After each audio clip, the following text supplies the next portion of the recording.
Long-term consistency is not about motivation, it's not about willpower, it's not about superhuman endurance.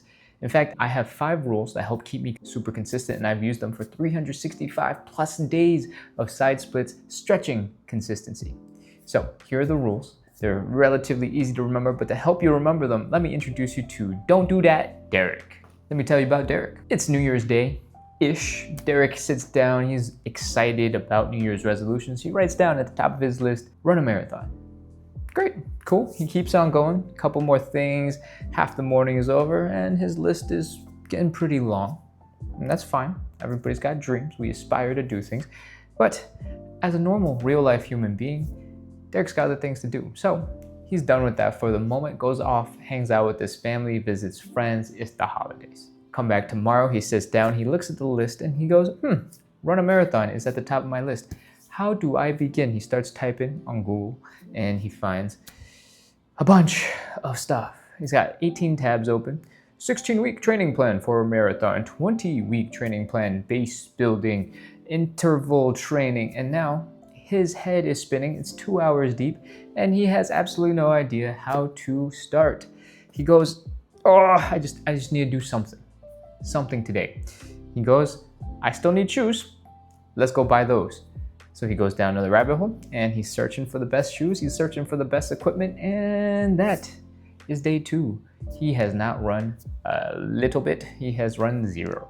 After all the shopping, Derek still has way too many tabs open that he's a little too scared to close because he's not sure if he'll find them again. They're overwhelming his whole entire browser, and he still has no idea what he's gonna do first.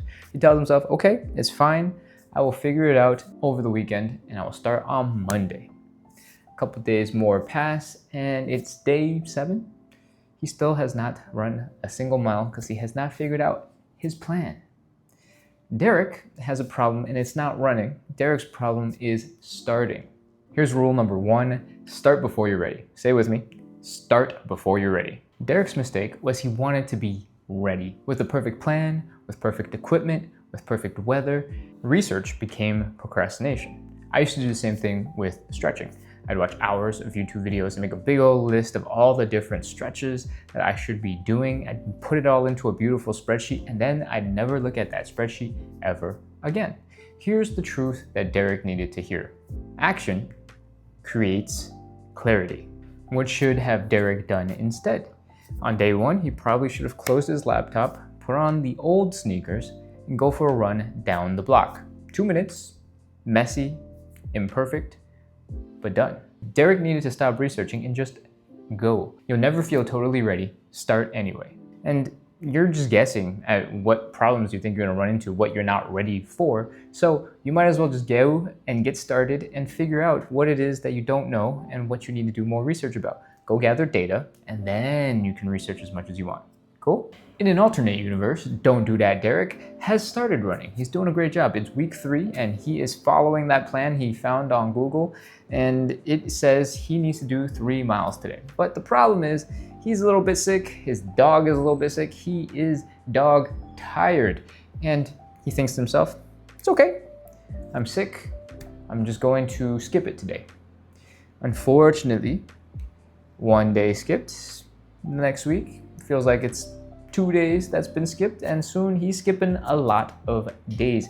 The problem with this is the all or nothing mentality. If you don't follow the plan perfectly, you feel like you just didn't do it at all, and you can, skip it until you can do the whole thing. That is not bueno. Here's what Derek needed to hear. Something beats nothing. Always. If you can't do the 5-mile run, fine. 10 minutes. Walk down the block and back. You can't do an hour of stretching? Fine. Do 1 stretch. 30 seconds, in jeans, doesn't matter. Because on those days, you're not building fitness necessarily, you're building identity. You're proving to yourself, I show up. Derek's mistake is that he believed missing the full workout means that the day doesn't count. That's wrong, especially when you're trying to build your identity. So here's rule number 2, it's never zero. Never zero is mostly about pre-picking, pre-identifying some tiny thing that you're gonna do when you just can't do a full, intense, all-in 100% day. Don't dwell on the fact that it's tiny. Focus on the fact that you are staying consistent. Rule number 3 is visible accountability. In another alternate universe, it's week 5. Derek's been running pretty consistently and he's doing good, but all of a sudden he starts dropping off. Why? It's because he hasn't told anybody about it. Nobody else knows. He hasn't been tracking, and when you're not tracking, it's pretty easy to go, oh, I'll get back to it soon. Invisible goals are easy to abandon. Here's what Derek needed: a calendar and a big red marker. Every single run is a red X through the calendar. It's very hard to ignore a page full of nothing. Just the idea of tracking changes your behavior. But that style of tracking doesn't work for everyone. For me, I'm not a good tracker. So I figured out a system that works for me. I do a daily live at the same time every single day where I stretch, and I invite other people to come hang out, practice consistency with me. And that makes me show up live, makes me do it at the same time every day, and makes sure that I have other people who are doing it with me and help keep me accountable as well. My version might be a little bit extreme, but track what you're doing, put it somewhere super visible where you can't avoid it, and see if your behavior changes. Rule number 4 is identity over outcome. Most people get this kind of a little bit backwards. We're focused on trying to run a marathon, working on our splits. All of that is very future-driven, goal-driven, outcome-oriented. And why is that bad? It's because when you're always focused on the outcome, every day that you ask the question, you're a little bit of a failure. I still don't have the splits. I still can't run 10 miles. And if you're constantly comparing yourself to a far goal that's miles away, it's exhausting. So here's the shift. Stop focusing on who you're trying to become and start being. You're not somebody who's working towards flexibility. You are a person who stretches a lot.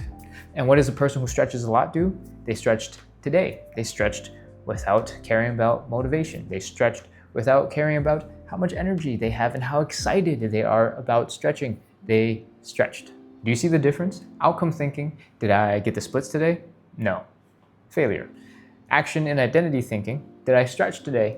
Yes. Success. One makes you feel like you're behind. The other makes you feel like, yep, I did it. Don't obsess about the marathon right now. Become a runner. Run. Be someone who stretches. Shift your identity, reinforce your identity, and the outcomes that you want will follow. Rule number 5 is remove friction. In yet another alternate universe, Derek is running. He's doing pretty good. He's fairly consistent and he's showing up pretty often. But every morning, especially on mornings where he went to bed a little bit late, he's getting up, he's a little bit groggy, and he needs to go on his run. He's like, where are my running clothes? What route am I gonna take? Oh man, is it gonna rain today? All of those micro decisions are friction. And they're another opportunity for him to not run, for him to quit.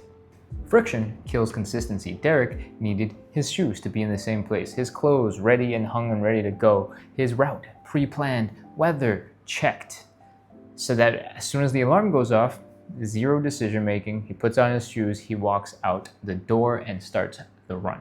Derek didn't remove all of the challenges. Running is still hard. He just made it so that he can start the running and do the hard thing that actually matters. Design your environment so that it works for you and not against you. We learned a ton from Don't Do That Derek, so let's recap. 1, start before you're ready. Close those Chrome tabs. Move. 2, never zero. Define a minimum. Make it super doable and do it. 3, visible accountability. You gotta face the truth. 4, identity over outcome. Focus on what you're doing every single day. 5, remove friction. Remove excuses. And if you do that for 365 days, you will be absolutely unrecognizable. Let me know in the comments which rules you need to work on the most, and make sure to hit subscribe for more habit building, excuse eliminating content like this. I'll see you next week.